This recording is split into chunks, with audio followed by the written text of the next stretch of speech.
Foreman कहता है कि माजिद तुम अपनी ना बीवी को बोलो पासपोर्ट रेडी करें, हम उसको यहाँ बुलाते हैं। अब माजिद क्या करता है कि अपनी बीवी की तस्वीर फोरमैन को देता है, फोरमैन वो तस्वीर मदीर को दे देता है। सारी सवारियाँ आ जाती हैं, उसकी बीवी नहीं निकलती। माजिद परेशान हो गया कि इसी जहाज़ की टिकट थी, यही टाइम था और यही लिस्ट में नाम है, मेरी बीवी क्यों नहीं निकली। वो फोरमैन को फ़ोन करता है, फोरमैन कहता है यार हो सकता है कोई मसला हो गया हो। फोरमैन एयरपोर्ट पर आता है, अंदर जाता है, इंक्वायरी में जाके पता करता है, कुछ देर के बाद घंटे डेढ़ घंटे के बाद वापस आता है। माजिद को आके बताता है एक मसला हो गया। कहता तुम्हारी बीवी पाकिस्तान से हुई थी जहाज़ पे सवार, फ्लाई किया था उसने, लेकिन वो दुबई उतर गई। दुबई उतर के एक बंदे के साथ चली गई, अरबी के साथ। जब वहाँ पे गई वो एक गाड़ी पे बैठी, जब गाड़ी पे बैठी तो उस गाड़ी का एक्सीडेंट हुआ, तुम्हारी बीवी की मौत हो गई, गाड़ी को आग लग गई।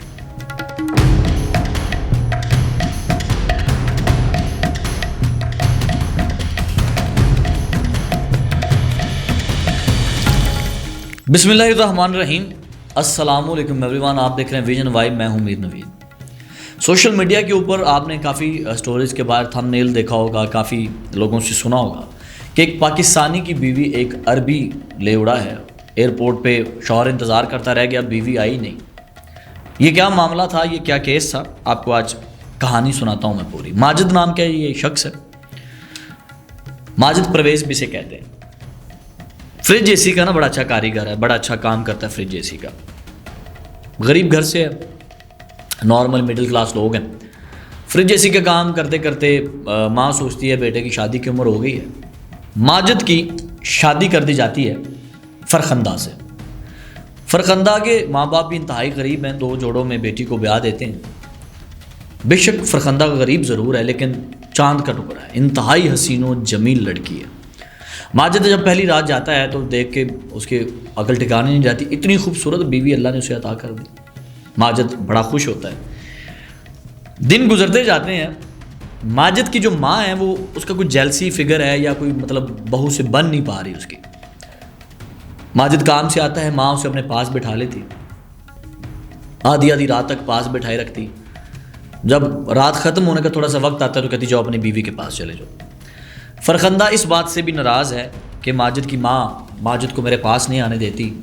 कहती है माजिद तुम आते हो, माँ के पास बैठ जाते हो, फिर कमरे में आके सो जाते हो, हमारी कोई शादीशुदा लाइफ ही नहीं है, मैं काफ़ी तंग आ गई हूँ, लिहाजा मैं चाहती हूँ कि हम अलग रहें। मतलब इस तरह की उनके घर में चपकलिश शुरू हो जाती है। माजिद एक दिन एक पाकिस्तानी के घर पे एसी ठीक करने जाता है। माजिद काम करके वापस लौटता है तो वो पाकिस्तानी बंदा ना बड़ा खुश होता है माजिद के काम से। कहता है माजिद तुम्हारे हाथ में बड़ी सफाई है भाई, तुम बड़ा अच्छा नफीस काम करते हो। तो मैं सऊदीया में काम करता हूँ, मैं वहाँ पे फोरमैन हूँ। तो ऐसा करते हैं कि तुम सऊदीया आ जाओ, सऊदीया चलो मेरे साथ, वहाँ पे काम करो, मेरा भी यही इसी तरह का काम है, तो हम वहाँ इकट्ठे रहते हैं, काम करते हैं। माजिद कहता है जी मैं गरीब बंदा हूँ, मैं इतने पैसे कहाँ से अरेंज करूँगा, टिकट वीज़ा पासपोर्ट। उसने कहा तुम पासपोर्ट बनाओ, जहाँ बात रही टिकट की और वीज़ा की, मेरा एक एजेंट दोस्त है उससे बात कर लेते हैं, ऐसा ऐसा उसे पैसे देते जाना, पैसे उतर जाएंगे। माजिद मान जाता है, माजिद कोशिश करता है, पासपोर्ट बनाता है, एजेंट वीज़ा लगवा देता है। पूरे घर में खुशियों की लहर दौड़ जाती है सिवाय फरखंदा के। सारे कहते हैं जी, बहन भी कहती है माशाल्लाह हमारा भाई बाहर जाएगा, माँ भी कहती है, सारे मतलब खुश होते हैं। बीवी कहती है कि माजिद तुम ना जाओ, तो पहले तुम्हारी माँ मेरे साथ अच्छा सलूक नहीं करती, तुम्हारे बात कहाँ से करेगी, तो मैं क्या करूँगी, अभी नई नई शादी है हमारी और तुम बाहर जाने लग गए। माजिद समझाता है कि मैं आने वाली अपनी नस्ल के लिए कर रहा हूँ, हमारे लिए कर रहा हूँ, तो जाने दो, हमारी ज़िंदगी बेहतर होगी। फरखंदा मान जाती है, माजिद बाहर चला जाता है। होता अब क्या है, माजिद अब याद रखिएगा, बाज़ औक़ात कई ऐसे बेटे होते हैं जो माँ बाप के लिए सिर्फ ATM कार्ड होते हैं कि पैसे आ गए हैं बस ठीक है। माजिद घर कॉल करता है, माँ बाप से बात करता है। जब वो फरखंदा से बात करने का कहता है तो उसकी माँ कोई ना कोई बहाना बना देती है, टाल देती है, कभी बात नहीं करवाती। 1 महीने तक माजिद की माँ माजिद की फरखंदा से बात नहीं करवाती, कोई ना कोई बहाना लगता रहता है, कोई ना कोई बात होती रहती है। माजिद इंतहाई परेशान होता है। 1 महीने के बाद माजिद की माँ माजिद की बात करवाती है फरखंदा से, यानी कि उसकी बीवी से।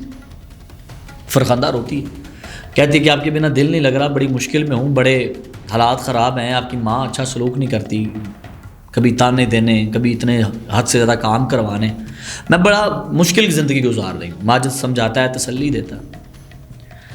दिन गुजरते जाते हैं। एक दिन फरखंदा की कॉल आती है एक अननोन नंबर से, और वो नंबर होता है फरखंदा के भाई का। माजिद कॉल उठाता है तो आगे से फरखंदा चीख चीख के रो रही होती है और कह रही होती है कि आज तो आपकी माँ ने हद कर दी, आपकी माँ ने मुझ पे हाथ उठाया। काम तक तो ठीक था लेकिन हाथ उठाना। माजिद या तो मुझे तलाक दे दो या फिर अगर मुझे रखना है तो वापस आ जाओ, हम इकट्ठे रहते हैं, मैं यहाँ इस तरह नहीं रह सकती। माजिद उसे तसल्ली दे के फ़ोन बंद करता है, कहता है मैं दोबारा बात करूँगा। फोरमैन माजिद को रोता हुआ देख लेता है कि वो तस्वीर अपनी बीवी की देख के रो रहा है। अब फोरमैन पूछता है माजिद से कि माजिद हुआ क्या है। माजिद सारी स्टोरी बताता है। फोरमैन कहता है अच्छा चलो कुछ करते हैं, तुम अपनी तस्वीर मुझे दो, मैं ये मदीर को देता हूँ। मदीर जो है आपको, मदीर वो बंदा होता है जो एजेंट समझ लें आप, या बीच में थर्ड पर्सन जो ये सारे किसी को बुलाना, वीज़ा शीज़ा ये वो, तो मैं उसको देता हूँ, वो तुम्हारी बीवी का वीज़ा लगाता है, कोई जुगाड़ करता है, तो तुम आ जाना, अपनी बीवी को ले आना। माजिद कहता है चले मैं कुछ करता हूँ। फोरमैन कहता है कि माजिद तुम अपनी ना बीवी को बोलो पासपोर्ट रेडी करें, हम उसको यहाँ बुलाते हैं। माजिद बताता है जी मेरी नई शादी और ये मसले। कहते हैं हाँ तुम बुला लो, अपनी बीवी को बुला लो। अब माजिद क्या करता है कि अपनी बीवी की तस्वीर फोरमैन को देता है। फोरमैन वो तस्वीर मदीर को दे देता है कि ये औरत है, इसका पासपोर्ट यानी कि वीज़ा लगवाना है, टिकट वगैरह का अरेंज करना है, सऊदी में दुबई से गुजर के जाना है। होता ये है माजिद कॉल करता है अपनी बीवी को उसके भाई के नंबर पे, बात करता है और कहता है कि मैं तुम्हें पैसे भेजता हूँ, तुम अपना मोबाइल लो जिससे मुझसे राब्ते में रहो, कुछ दिन अपने भाई के घर स्टे कर लो, चली जाओ, पासपोर्ट रेडी करो और किसी को बताना नहीं कि तुम पासपोर्ट बना रही हो, जब टिकट लग जाएगी फिर सबको बताएंगे। फरखंदा बड़ी खुश होती है, पैसे आ जाते हैं, मोबाइल ले लेती है, पासपोर्ट बन जाता है, रोज़ बातें हो रही। एक दिन मदीर टिकट एक देता है, टिकट कहता है ये टिकट है, अपनी बीवी को भेजो वो आ जाए। अच्छा अब होता ये है कि मदीर डाटा भी लेता है, माजिद की बीवी का वहाँ पाकिस्तानी फ़ोन नंबर लेता है, तस्वीरें, मतलब जो भी डॉक्यूमेंटेशन के लिए चीज़ें उससे चाहिए होती। अब मदीर के पास माजिद की बीवी का नंबर भी है, तस्वीर भी है, सारी चीज़ें हैं, टिकट हो जाती है। अब यहाँ पे सऊदीया में माजिद फूलों का गुलदस्ता लिए अपनी बीवी का इंतज़ार कर रहा है कि फ़्लाइट आने वाली है, मेरी बीवी आने वाली। जहाज़ उतरता है, लैंड करता है, सारी सवारियाँ आ जाती हैं, उसकी बीवी नहीं निकलती। माजिद परेशान हो गया कि इसी जहाज़ की टिकट थी, यही टाइम था और यही लिस्ट में नाम है, मेरी बीवी क्यों नहीं निकली। वो फोरमैन को फ़ोन करता है। फोरमैन कहता है यार हो सकता है कोई मसला हो गया हो, मेरी अंदर जान पहचान है, मैं बात करता हूँ। फोरमैन एयरपोर्ट पे आता है, अंदर जाता है, इंक्वायरी में जाके पता करता है, कुछ देर के बाद, घंटे डेढ़ घंटे के बाद वापस आता है। माजिद को आके बताता है एक मसला हो गया। माजिद पूछता है क्या मसला हो गया। कहता तुम्हारी बीवी पाकिस्तान से हुई थी, जहाज़ पे सवार, फ्लाई किया था उसने, लेकिन वो दुबई उतर गई। दुबई उतर के तुम्हारी बीवी ने एक बंदे के साथ चली गई, अरबी के साथ। जब वहाँ पे गई वो एक गाड़ी पे बैठी, जब गाड़ी पे बैठी तो उस गाड़ी का एक्सीडेंट हुआ, तुम्हारी बीवी की मौत हो गई, गाड़ी को आग लग गई। माजिद के हवास ख़ता हो जाते हैं कि ये क्या हुआ है, हवास बाख्ता हो जाता है कि मतलब मेरी बीवी आई, दुबई क्यों उतर गई, तो उसका टिकट यहाँ का था, दुबई कैसे उतर सकती है, उसका किसी बंदे के साथ ताल्लुक ही नहीं है, वो किसी अरबी के साथ कैसे चली गई, और उसका एक्सीडेंट भी हो गया, उसकी डेड बॉडी। खैर वो जाए, वो कुआ पे पहुँचते हैं, वो देखते हैं जली हुई कार भी नज़र आती है, डेड बॉडी माजिद के हवाले की जाती है। डेड बॉडी माजिद पहचानने की कोशिश करता है, लेकिन जला हुआ जिस्म होता है, माजिद पहचान नहीं पाता। खैर वो कफन दफन दे के दफन करता है, बड़ा रोता है, घर वालों से नाराज़ हो जाता है, बात नहीं करता कि ये मेरे घर वालों का कसूर है, ना उसके साथ इस तरह का सलूक करते, ना ये बातें होती। घर वालों से वो खफा है, घर वालों से बात नहीं कर रहा। 6 साल गुजर गए, लेकिन माजिद के जहन में कहीं ना कहीं चल रहा है कि ये फिल्म चल रही है, कुछ ना कुछ पीछे है। माजिद अपने ही इलाके में, मतलब किसी जगह एसी का काम करने जाता है, एसी फ्रिज का। माजिद जैसे ही काम करके उस घर से निकलता है तो देखता है कि सामने वाले घर से एक औरत बाहर निकली है जिसकी गोद में एक बच्चा है, और वो हू बहू फरखंदा की शक्ल की है, और बात भी उर्दू में कर रही है।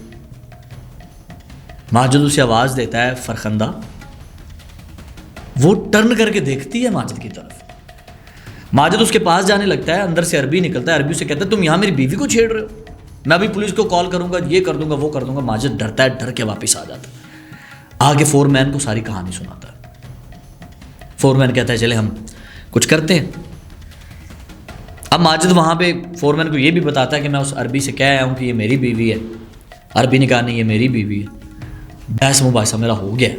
फोरमैन कहता है ये तुमने गलत किया, चले हम कुछ करते हैं। फोरमैन को भी यकीन नहीं हो रहा कि ये सिस्टम चल क्या रहा है।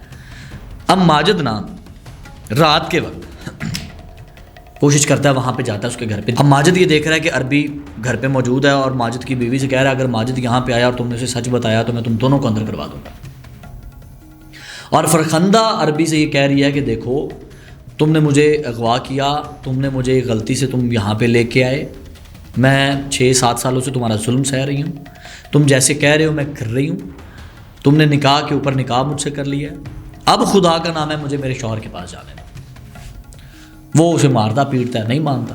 खैर अरबी जाता है, माजिद को मौका मिलता है, माजिद अंदर जाता है, जाके फरखंदा से मिलता है, दोनों मियाँ बीवी एक दूसरे के गले लगते हैं, खूब रोते हैं। वो पूछता है कि वाकया क्या हुआ, तुम दुबई कैसे उतर गई? कहती कौन सा दुबई, मैं तो नहीं उतरी। कहा फिर क्या हुआ? कहा हुआ ये कि जब मैं यहाँ पे उतरी, सॉरी उसने कहा हुआ ये कि दुबई में जब मैं उतरी, मैं नहीं उतर रही थी, मुझे आगे बताया गया, मुझे कॉल किया गया कि आपने यहाँ उतरना है। जब मैं उतरी तो आगे एक बंदा खड़ा हुआ था, उसने मुझे कहा, मेरा नाम लिया, आप फरखंदा हैं, तस्वीर दिखाई, मैंने कहा जी। उसने कहा हम माजिद की तरफ से हैं, माजिद आपको बुला रहा है, हम आपको लेने आए। तो मैं उस बंदे के साथ चली गई, वो बंदा मुझे एक सुनसान जगह पे ले गया। पहले उन्होंने मेरे साथ रेप किया, रेप करने के बाद उन्होंने इस अरबी के हवाले मुझे कर दिया और इस अरबी ने ज़बरदस्ती मुझसे निकाह के ऊपर निकाह किया और रोज़ रात को जुल्म भी करता है, जिस्म भी नोचता है, और ये सारा सिस्टम मेरे साथ यहाँ चल रहा है। माजिद वहाँ से निकलता है, माजिद कहता है मैं कुछ करता हूँ, आके फोरमैन को सारी कहानी बताता है। फोरमैन पुलिस को बताता है, पुलिस के साथ रेड की जाती है, छापा मारा जाता है, फरखंदा को दरियाफ्त किया जाता है, वहाँ से बाजियाब करवाया जाता है, अरबी को पकड़ा जाता है, मदीर तक पहुँचा जाता है। जब ये सारी स्टोरी पीछे से खुलती है ना कि हुआ क्या था, तो हुआ ये था, ये जो मदीर था ना, उसने उस दिन 2 टिकट्स निकलवाए थे, एक यहाँ का और एक दुबई का। उसने, क्योंकि फरखंदा तो पहली बार आ रही थी मुल्क से बाहर, उसे पता ही नहीं था कि ये मैं दुबई उतर रही हूँ कि सऊदीया उतर रही हूँ, मेरे साथ हुआ गया, या मैंने यहीं पे उतर के आगे सऊदीया के लिए ट्रैवल करना है या मुझे डायरेक्ट सऊदीया उतरना है। 2 टिकट थी, एक टिकट उसने माजिद को दी सऊदीया वाली, और जो ओरिजिनल टिकट थी जिस पे फ्लाई कर रही थी दुबई के लिए फरखंदा, वो उसने फरखंदा को डायरेक्ट सेंड की थी। और फरखंदा को यही लगा कि माजिद की तरफ से है, क्योंकि बताया ये गया था कि ये टिकट माजिद की तरफ से आपको सेंड की जा रही है। पहले माजिद ने टिकट सेंड कर दी, और जब वो फ्लाई करने के लिए रेडी हो रही थी तो तब दुबई की टिकट चली गई और बताया गया कि अभी इस टिकट पे आपने फ्लाई करना है। उसको यही लगा कि माजिद ने ही किया है, और राब्ता ना हो पाया माजिद से, या उसने किया ना, ये उसकी भी गलती है। पकड़ा गया, अरबी भी मदीर भी। इसमें सबक पता है क्या? अब माजिद ने तो माफ़ी मांगी कि मैं माफ़ी चाहता हूँ, मैंने ना तुम्हें यहाँ बुलाता, ना ये सब होता। फरखंदा भी रोई कि नहीं, माफ़ी मैं चाहती हूँ जो तुम्हारे माँ बाप के साथ रह ना सकी और मैं इतना जुल्म बर्दाश्त कर पाई, ये सब मेरे साथ हो गया। मसला ये, जब हम अपनी बहन को, बेटी को, माँ को या किसी को कहते हैं ना बस में बिठा के कि अच्छा यार तू ये बैठ जा, आगे से तुम्हें चाचा, मामा, कज़न कोई रिसीव कर लेगा, तो ये हम गलत करते हैं। हम 1-1 मिनट में राब्ते में नहीं रहते, हम बाज़ औक़ात बाई ट्रेन भेज देते हैं, बाई एयर भेज देते हैं।